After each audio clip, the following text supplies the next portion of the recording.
하나님과 함께 일하는 자라는 제목으로 하나님 말씀을 전하려고 합니다. 하나님과 함께 일하는 이 복음의 일꾼, 교회의 일꾼은 바로 주님의 교회를 위하여 받는 괴로움을 기뻐하는 사람이 바로 참된 일꾼이라는 거예요. 24절 말씀에 나는 이제 너희를 위하여 받는 괴로움을 기뻐하고 그리스도의 남은 고난을 그의 몸된 교회를 위하여 내 육체에 채운다라고 이야기하고 있다라는 거예요. 사도 바울이 오늘 고백하는 그 귀한 일꾼, 나는 성도들 때문에 받는 그 괴로움, 그것을 나는 기뻐한다. 주님의 몸된 교회를 위해서 받는 괴로움을 나는 기뻐하여 내 육체에 채우는 그 사람이 바로 진정한 일꾼이라는 거예요. 주님의 몸된 핏값으로 사신 이 교회를 우리가 섬길 때 섬기다 보면 많은 어려움과 아픔과 속상할 일들이 너무나 많더라는 거예요. 그럴 때 이 모든 아픔을 내 육체에 기뻐하면서 내 육체에 채울 때 채우는 사람만이 진정한 교회의 일꾼이라고 이야기하고 있다라는 거예요. 그래서 사도 바울은 로마서 8장 17절에서 18절 말씀에 내가 하나님의 자녀이면 또한 하나님의 자녀로서 상속자, 곧 하나님의 상속자여 그리스도와 함께한 상속자니 우리가 예수님과 함께 영광을 받기 위하여 고난도 함께 받아야 할 것이니라. 생각하건대 현재의 고난은 주님의 몸된 교회를 섬기면서 내가 주의 일을 하면서 성도들과 교회 때문에 받는 모든 현재의 고난은 장차 우리에게 나타날 영광과는 비교할 수 없다라는 거예요. 그래서 빌립보서 1장 29절 말씀에 하나님께서 예수님을 위하여 우리에게 은혜를 주신 이유는 다만 예수님을 믿을 뿐만 아니라 또 예수를 위하여 고난도 함께 받게 하려고 우리에게 은혜를 주셨다라는 거예요. 다시 말하면 우리가 그리스도의 고난에 참여하고 그리스도의 영광에 참여하는 믿음이라는 거예요. 우리가 성장할 수 있는 비결은 고난과 괴로움 속에서 내가 만들어지고 내가 성숙해져 간다라는 것, 이것을 꼭 기억하시면서 마지막 두 번째로 하나님과 함께 일하는 교회의 본이 되는 일꾼은 바로 누구냐? 하나님의 말씀을 이루기 위하여 하나님이 주신 직분을 따라 봉사하는 사람, 충성하는 사람이더라는 겁니다. 25절 말씀에 하나님이 너희를 위하여 내게 주신 직분을 따라 하나님의 말씀을 이루어 나가야 한다라는 거예요. 이룬다라는 건 바로 하나님의 말씀을 내가 성취했다라는 거예요.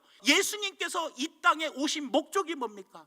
하나님이 내게 말씀하신 것, 너는 죽기까지 복종하라, 너는 십자가에 죽어야지만 많은 영혼들이 구원함을 받는다라는 하나님의 말씀에 죽기까지 복종하고 내가 다 이루었다라고 예수님의 마지막 고백이 바로 그 말씀이었다라는 겁니다.